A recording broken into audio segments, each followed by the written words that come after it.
tout le monde se parle, tout le monde est fun. Dans la rue, les gens ils t'abordent. Et puis les gens ils crient, les gens ils chantent, ils dansent. C'est le bordel, c'est joyeux, c'est compliqué des fois, c'est épuisant surtout, mais c'est la vie en fait.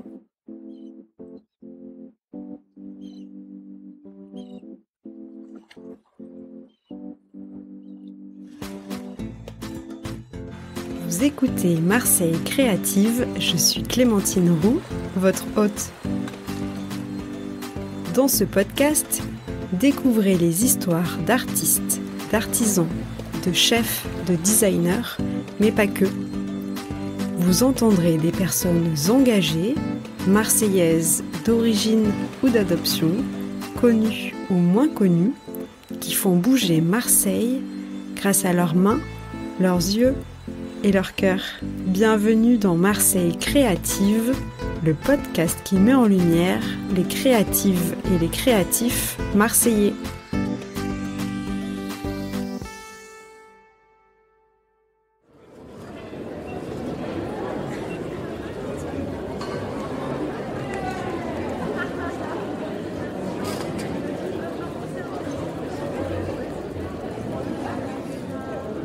Moi, je suis Martin, je suis kinésithérapeute et lymphologue la journée et je me suis spécialisée dans la prise en charge des soins de rééducation post-opératoire des chirurgies de réassignation de genre. En gros, je suis kiné des personnes trans et la nuit, je suis Miss Martini. Je vis à Marseille.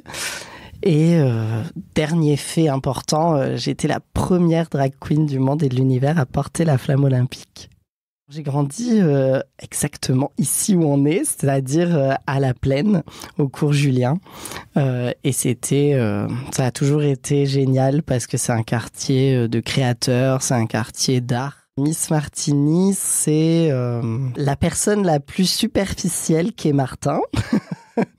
Mais aussi la personne la plus engagée qu'est Martin et aussi la personne qui va au devant de la scène et qui a le moins peur du public. Au départ, moi j'étais en école à horaire aménagé musique et danse. Mes parents sont artistes et professeurs. Ma mère, elle est écrivaine. Elle a écrit beaucoup de poésie. Et mon père est musicien. Il a joué pour Césaria Evora, Laurie, plein de gens. Et moi, j'ai fait donc beaucoup d'art toute ma vie. Et en fait, après, j'ai décidé de partir complètement à l'opposé. Je voulais aider les gens. Et donc, j'ai décidé de devenir kinésithérapeute.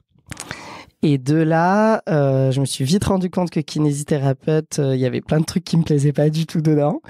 Et je me suis spécialisée dans quelque chose de très, très spécial. C'est le cancer du sein chez la femme et notamment la lymphologie. Et je m'occupe donc des gros bras que peuvent avoir les femmes après le cancer du sein et de toutes les pathologies liées à la lymphe. Et donc, je suis aussi professeur à la faculté de médecine de Marseille en lymphologie et consultant à la Timone, à la PHM à Marseille.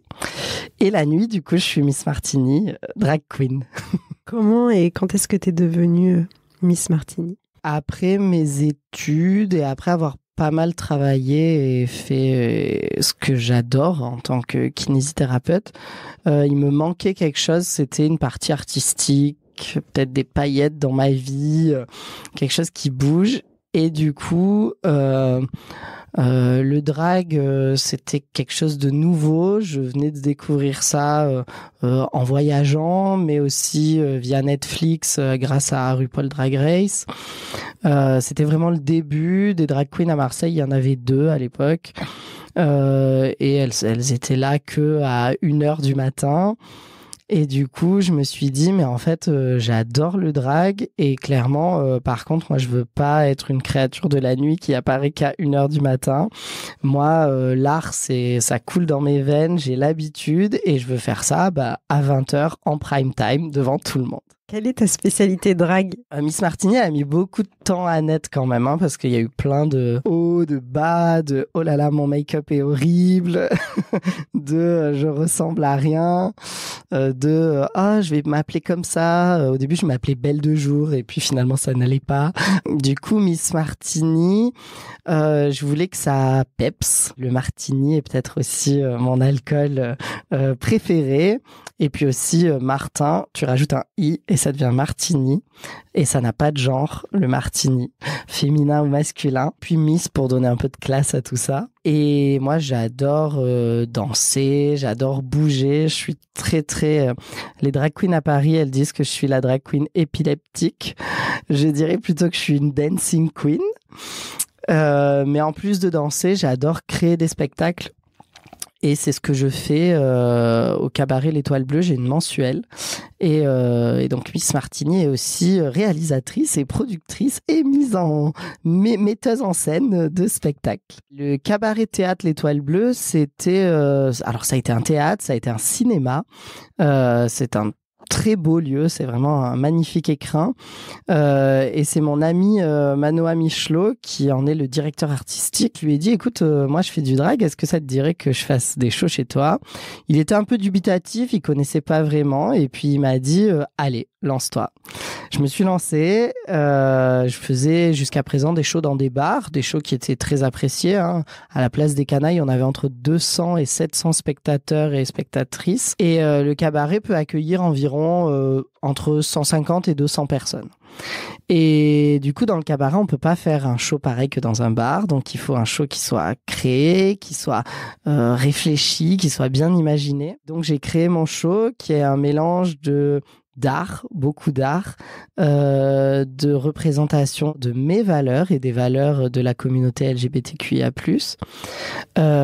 Et aussi, c'est un show éclatant dans la veine des pop stars qu'on adore. Le drag, c'est la quintessence de tous les arts. Comme je l'ai dit au début, mon petit fight, c'était il faut que le drag, ça puisse être vu à 20h en prime time. Et il y a eu Drag Race France après. Le drag, en fait, c'est pas ce que les gens appellent l'art noble, la peinture, le théâtre, l'opéra. Mais en fait, si on y réfléchit bien, le drag, c'est de la peinture, du théâtre, de l'opéra, et tout ça mis ensemble. Et donc, c'est très compliqué à gérer. Mais à la fin, on a des spectacles qui sont vraiment incroyables. Alors, j'ai beaucoup de sources d'inspiration. J'ai un abonnement au théâtre de Marseille, au gymnase, au Jeu de Pommes, au Grand Théâtre de Provence. Donc, je vais voir beaucoup de ballets, de pièces de théâtre, de musique. Après, bien sûr, je suis inspirée par les plus grandes pop stars, Madonna, Kylie Minogue, Cher. Quel est ton processus créatif? Quand je sais que je vais avoir un show, d'abord, je vais réunir toutes mes idées et tout ce qui peut me faire vibrer. Donc, je vais réfléchir à des musiques que j'aime. Je vais réfléchir à des tenues et des décors que je voudrais avoir pour mon spectacle. Et une fois que j'ai réfléchi à ça, j'essaye de mixer le tout. Et surtout, j'essaye de trouver un point de vue et quelque chose à dire. Principalement dans mes valeurs d'ouverture d'esprit, de lien avec les autres. Je pense que c'est très important d'exister, de pouvoir exister tel que l'on est et de ne pas avoir peur de l'autre et d'aller vers l'autre et que l'autre nous accepte tel que l'on est. Et donc ça, bien sûr, c'est des valeurs d'inclusion, d'inclusivité du monde LGBTQIA+, notamment. Tout à l'heure, tu disais que tu as eu des hauts, des bas, que au début, le make-up que tu te faisais, ça te plaisait pas et tout. Comment tu as trouvé ton look, tes looks, ton make-up qui te convenait et qui convenait à l'univers de Miss Martini? J'ai beaucoup travaillé, vraiment beaucoup. Déjà, j'avais tout mon bagage. J'ai commencé, évidemment, merci YouTube, merci les tutos, mais j'étais quand même pas contente de ce que je faisais. Et donc du coup, j'ai de la chance, j'ai une excellente professeure qui est une chère amie à moi, avec qui j'étais au collège et au lycée. Et depuis, c'est une grande star puisqu'elle a make-upé les danseuses d'Ayana Kamura pour la cérémonie des Jeux Olympiques, et elle leur a fait aussi leur perruque, leur wig. Elle m'a appris beaucoup, elle m'a donné beaucoup de cours. Et elle est toujours avec moi et elle me donne toujours des cours, et c'est elle qui fait mes perruques. Donc elle s'appelle Rose Dreher Makeup sur Instagram. Après, pareil, la danse, je prends des cours encore. Avec Marie Serre, qui est actuellement ma chorégraphe de mes shows. Est-ce que tu veux me parler de tes projets du moment ? Chaque premier vendredi du mois, je suis au cabaret L'Étoile Bleue à Marseille, donc qui est avenue Jeanne d'Arc, entre la Blancarde et la Timone. Et donc je fais ce gros show qui actuellement à l'affiche, c'est le Love, Death and Family. Et il change environ tous les 3 mois, après 3 ou 4 représentations, en sachant que quand même tous les mois, j'ai des nouveaux invités, des nouveaux guests, donc ça reste quand même une nouvelle histoire, un nouveau show. Et alors surtout, la grosse nouveauté là, c'est je vais sortir un single, c'est mon tout premier single. Il sort le 6 décembre, en même temps que mon show, donc qui s'appelle Dance with Miss Martini. C'est un single que j'ai fait, donc que j'ai écrit, composé avec la précieuse aide de Fred Skitty. Fred Skitty qui est une amie, mais qui est aussi la DJ de la maison de soins transgressifs, qui est ma house de drag. C'est une auteure, compositrice incroyable. On a composé, on a écrit ensemble pendant 1 an. On a sorti sur toutes les plateformes ce single. Donc Dance with Miss Martini, feat Fred Skitty. Et je pense qu'il me représente bien parce que en fait c'est de la pop, c'est de la dance. Ça reprend. Ça peut faire penser à Cher, à Madonna, à Kylie Minogue, aux Pussycat Dolls, à Shakira. C'est toutes mes influences. Ça bouge beaucoup. C'est épileptique comme Miss Martini. Et en même temps, c'est fun, c'est amusant. Et c'est un peu le jingle de Miss Martini. En show, il va reprendre mes mouvements de danse pour amener un peu des paillettes et de la joie dans la vie des gens.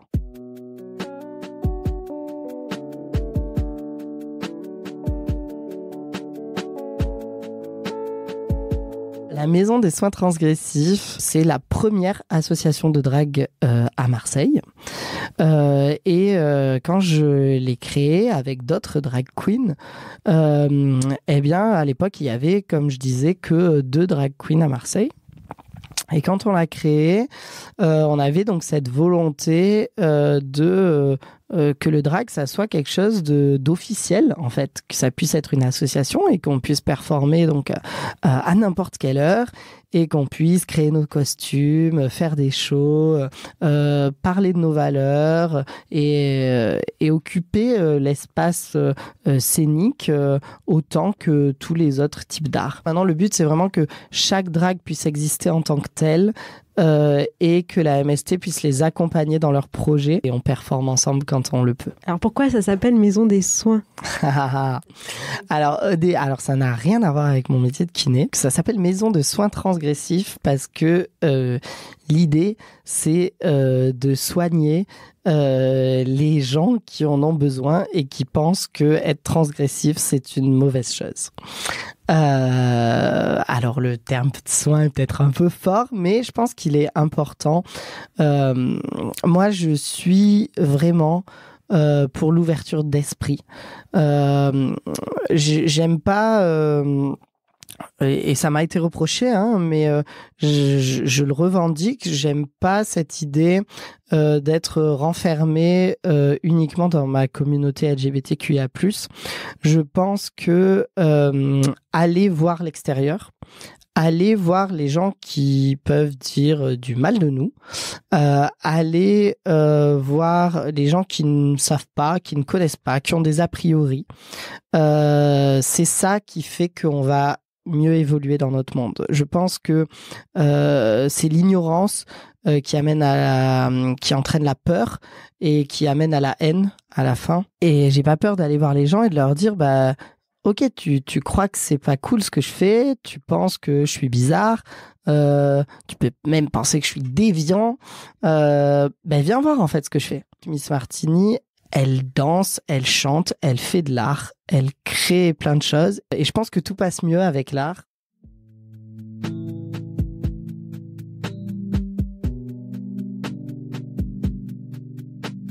Comment je jongle entre Miss Martini et Martin? Alors, entre être prof, être à l'hôpital, être au cabinet et être Miss Martini, c'est une organisation incroyable. Je pense que je suis très, très, très organisée. Telle demi-journée est réservée à ça. T'arrives à te reposer quand même, de temps en temps? Le milieu du showbiz, c'est pas un milieu très joyeux. Mais à côté de ça, je suis quelqu'un, je pense, qui est assez ancré sur terre. Et je pense que mes métiers font qu'ils se nourrissent l'un de l'autre. C'est-à-dire que soigner des personnes qui ont des cancers, ça fait redescendre. Et à côté de ça, être drag queen, ça permet de balancer des paillettes sur tout le monde et de la joie sur tout le monde. Finalement, ça a un bon équilibre. Et j'oublie pas de prendre des vacances. Parce que ça aussi, c'est très important. Est-ce qu'il y a des endroits où tu te rends pour justement te ressourcer, te poser à Marseille? Alors, je suis quelqu'un qui adore la mer, au sens large du terme, que ça soit au Catalan, au Faro, au Prophète, à l'Escale, au Goude. Évidemment, la mer. J'aime beaucoup le Palais Longchamp. Le Palais Longchamp, c'est un peu l'ouverture de chacun de mes spectacles. Il faut que ça soit aussi grandiose que ça. C'est un lieu qui est au centre-ville et qui est en même temps rempli de fleurs, de nature et en même temps qui a une construction ultra humaine, grandiose, très très belle et qui célèbre un truc ultra important qui est l'arrivée de l'eau à Marseille. Donc finalement, c'est lié aussi l'eau, la mer et tout ça. Je te propose de faire ton portrait chinois à la sauce marseillaise. Allez. Si tu étais une odeur. J'hésite, mais clairement, je dirais les odeurs des épices à Noailles à Marseille. Si tu étais un son. Un dimanche au good de Massilia Sound System. Si tu étais un goût. Les panis à l'estac l'été. Qu'est-ce qui te rend fier d'habiter à Marseille? Je pense que c'est dans le sang. En fait, quand tu nais à Marseille, t'es forcément fier d'être marseillais. En fait, j'ai longtemps pensé à partir pour plein de raisons. Et en fait, je suis toujours resté. C'est la ville du soleil, c'est la ville de mon cœur, c'est la ville où quand je descends sur le Vieux-Port, ça brille et je suis heureux. Que quand je vais au cours Julien, ça me rend heureux aussi et ça m'apaise. C'est une ville qui est bordélique au possible et pourtant, en fait, je me rends compte que j'adore ça. Je suis allé au Japon il y a pas longtemps et j'ai trouvé ça horrible parce que vraiment tout le monde est vraiment trop organisé. Alors que en Inde, je me sentais bien, j'étais dans mon élément. En fait, les gens sont vivants. Quand tu es à Paris et que tu vois que les gens parlent pas, il n'y a pas d'échange, ils marchent vite, etc. Là, à Marseille, tout le monde se parle. Moi, j'ai un cabinet donc de kinésithérapie. Mes patientes, elles arrivent, il y en a toujours une qui va faire la causette à tout le monde et tout le monde se parle, tout le monde est fun. Dans la rue, les gens ils t'abordent et puis les gens ils crient, les gens ils chantent, ils dansent.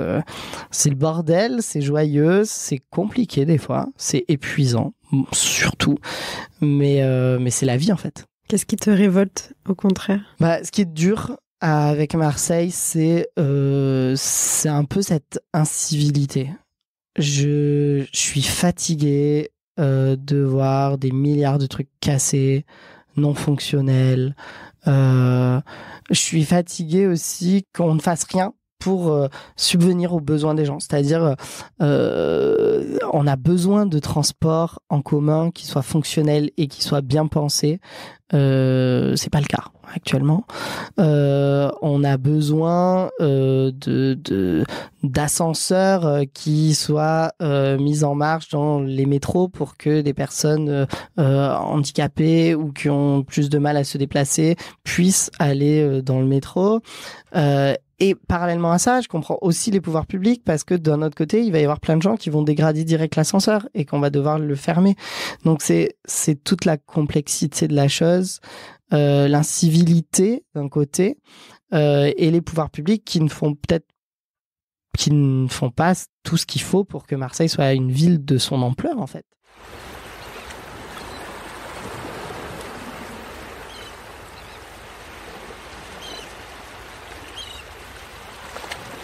Est-ce que tu peux en dire plus sur la scène drague à Marseille ? Quand j'ai commencé le nouveau drag, ce qu'on va appeler le nouveau drag parce que c'est le drag remis au goût du jour par RuPaul Drag Race, et ce qui fait que maintenant il y a plein de drag queens. Il y en a partout.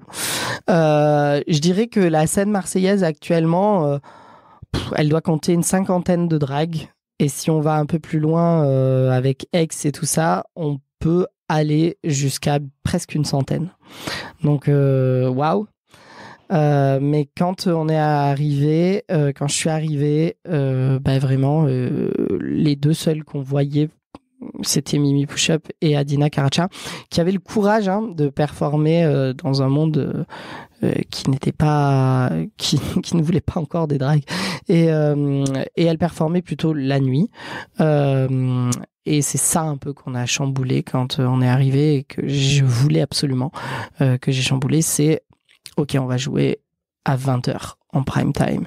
Et le premier show que j'ai fait, c'était au Sing or Die. Et c'était incroyable. Il y avait une queue devant ce pauvre petit Sing or Die qui ne pouvait pas accepter tout le monde. La demande était là. Et ensuite, on a passé au bistrot vénitien, à la place des Canailles. Et à la place des Canailles, on est allé jusqu'à 700 personnes. Évidemment, après, on a fait la Pride. Est-ce que tu sens que les Marseillais et les Marseillaises, ils accueillent bien les spectacles de drague ? Est-ce que vous galérez à trouver des lieux ? Au début, oui. Au début, vraiment, c'était un peu un stress, quoi. On savait que le Sing or Die nous accueillait, mais le Sing or Die était trop petit. Le Sing or Die, c'est un karaoké un peu underground. Et puis ensuite, il y a eu le Boom, bien sûr, qui a été créé par mon ami Théo Chaland, qui est enfin un lieu inclusif pour tous les LGBTQIA+. Toutes les dragues peuvent exister en même temps parce que on a tous notre drague différent et on offre ce que veut le public. Moi, j'ai clairement jamais eu un show qui n'était pas complet. Donc il y a quand même un dynamisme et un enthousiasme général à Marseille. Oui, Marseille et c'est une ville multiculturelle. C'est une ville qui a besoin du drag. C'est une ville dans laquelle le drag va parfaitement puisqu'il y a toutes ces cultures.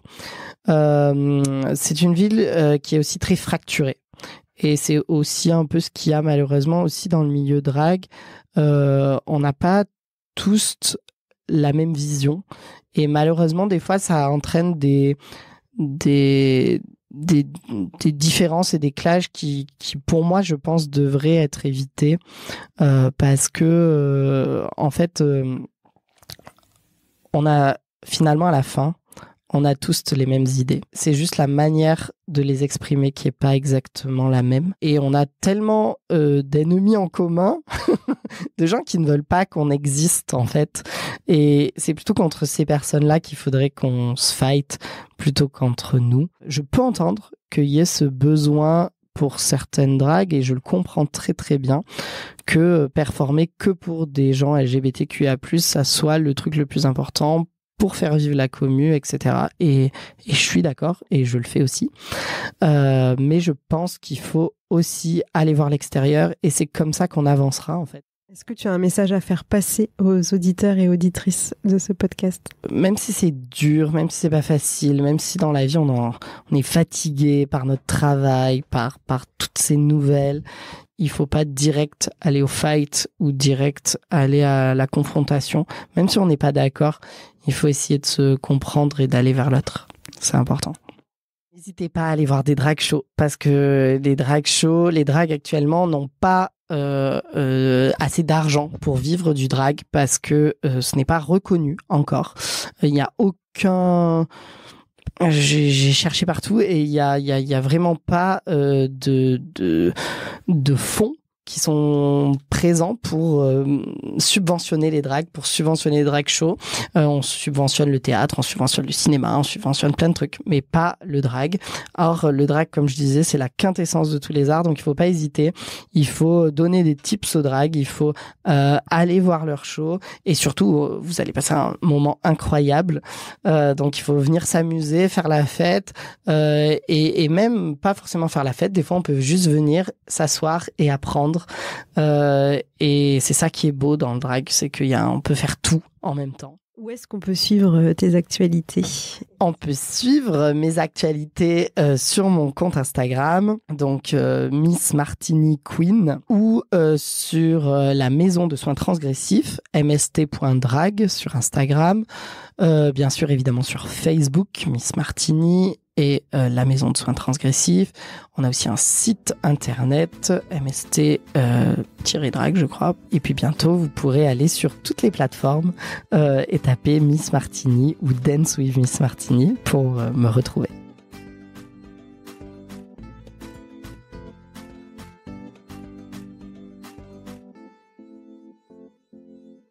Merci d'avoir écouté cet épisode jusqu'au bout.